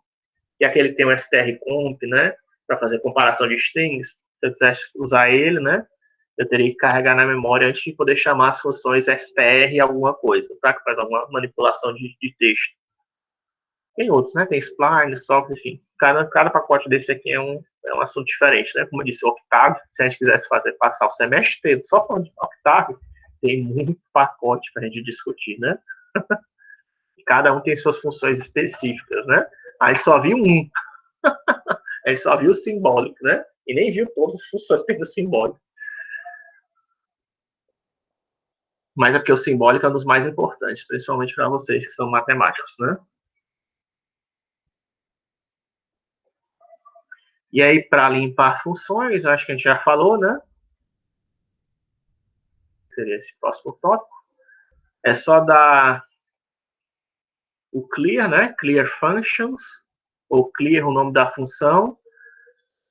Sendo que aí, como é que eu sei, como eu mostrei hoje na aula de hoje, pode ser que algumas funções estejam travadas, né, na memória. Como é que eu sei que uma função está travada ou não, professor, na memória?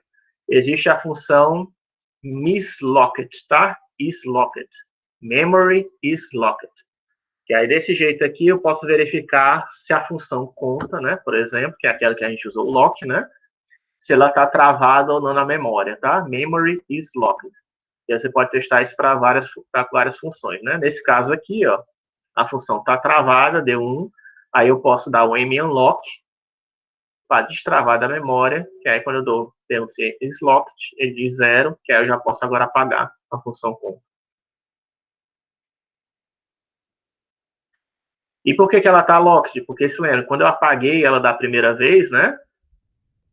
Lá em cima, não vou voltar não, mas enfim.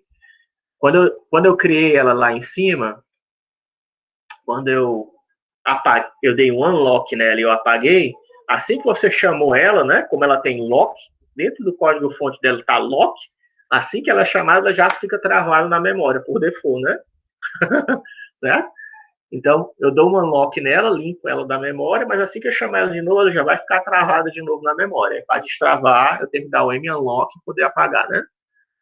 É por isso que quando eu dei aqui o islocked, ela já apareceu como conta. Mesmo que o último comando que eu tenha dado seja para destravar ela, quando eu chamei ela de novo, já travou de novo, né? Porque está dentro do código-fonte dela, a gente colocou o lock, né? Então, islocked está true, aí eu dou um unlock, né? Aí ela está destravada, e quando eu dou o clear functions, ela apagou da memória, né? Certo? Então, com isso, a gente acaba funções hoje, né? A gente viu tudo que era para ver, assim, quase tudo, né? Funções e variáveis, vocês têm mais que o suficiente conhecimento para poder resolver qualquer problema que eu tenha passado para vocês. Qualquer dúvida, vocês podem tirar comigo.